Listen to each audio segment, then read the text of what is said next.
We deserve to do whatever works for us. It's our version of pain management.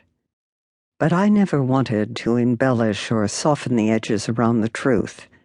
It does not do justice to the cruelty of the disease. I offer you my own experiences from a position of hard-won humility. I hope you will thread them with your own. When I say I have cared full-time for Harvey in our home all these years, many ask me why. Even now, there is always an initial reflex that makes me want to say, do I really need to explain myself after all I've been through? I realize that the question is a natural one, a human one, a social one.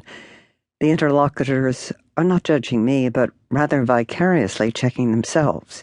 In questioning me, they're testing their own capacity to deal with the diagnosis of Alzheimer's disease and the potential impact it might have on their relationship with a partner or parent. When people hear my story, they sometimes tell me they wouldn't make the same choices. I do not hold myself up as an example to follow. No one who has ever been on the front lines of care ever questions when someone says, I can't do this anymore. But I do want to be part of the last generation of caregivers trapped by a loved one's diagnosis, an absence of disease-modifying therapies, and a troublesome lack of quality care options. When it comes to Alzheimer's, caregivers are frequently too worn out or isolated to protest.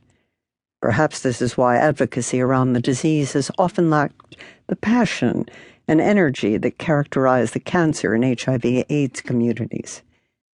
But how will people understand if we don't tell our stories without apology? Alzheimer's disease today affects a reported 5.4 million people in the United States and 44 million worldwide. Like a stealth invader, it is quietly dementing aging populations globally while pushing past cancer and HIV/AIDS as the most critical public health problem of our time. Every 68 seconds, another of us falls victim, yet 50% of those with dementia never get diagnosed. My greatest fear is that mine will be the family next door by mid-century.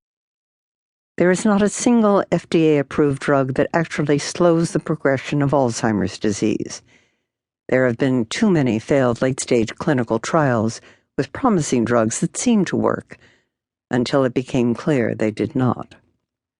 Sometimes I think we'd be better off if Alzheimer's disease was a brand new emergency instead of a century-old threat to which we had somehow become inured. Perhaps people would understand that when it comes to this disease, everyone is a stakeholder, because everyone is at risk. There are also 15 million caregivers just like me, unintended victims, and not among the official count. Add to our legions those caring for loved ones young and old, with diseases of the brain, traumatic brain injuries, and other chronic diseases complicated by a memory disorder. We speak the same language. Our numbers amplify the collective pain that makes it impossible for me to rest. The only way to minimize the effect of Alzheimer's disease is to get out in front of it, delay its onset, or even reverse its devastation of the mind.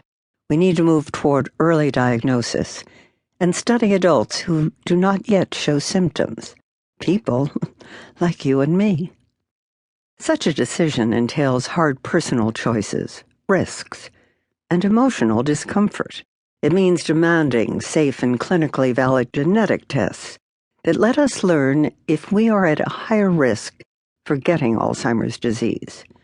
It requires managing our lives and choices under the shadow of the possibility of disease. Those of us who are 50 years or older must stop viewing ourselves as ageless. All of us should track our cognitive health, just as we do cholesterol levels or blood pressure. We need to overcome fear and stop cowering in the shadow of stigma. I write for all of us who are still well, but have seen the devastation of Alzheimer's disease firsthand. The emergency is with us and in us. I write to clinicians, reluctant to diagnose because they can't effectively treat. Please know the inadvertent trauma you inflict on families.